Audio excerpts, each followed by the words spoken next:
This morning, as Rabbi Lerner said, is quite the trifecta. The Haftarah this morning that Harmon will soon read from is special for Parashat Shekalim. The annual fund collection is not only a contemporary thing. It didn't only happen in the desert.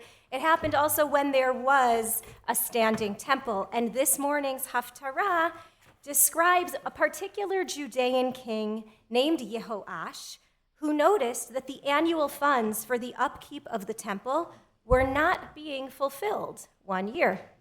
He wondered why. Now, King Yehoash began his reign really young. He was 7 years old, they say. And so that means that de facto he wasn't really completely in charge, but that the Kohen Gadol was influencing him. So we see that the separation of powers between priest and king wasn't exactly in its strongest. In what feels a little too relevant, there is concern about corruption of the leaders.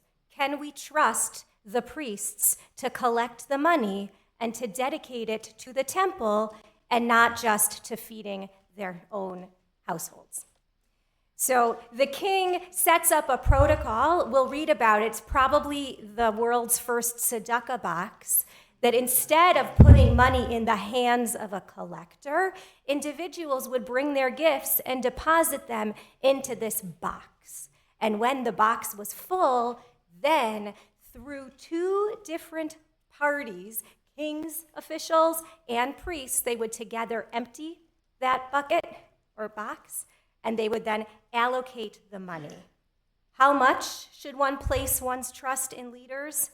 What is the extent to which one needs checks and balances in a system? I encourage you, that's the kind of, it's a nice moment in this reading. They ultimately get the money and they make the appropriate corrections to whatever needed to be fixed.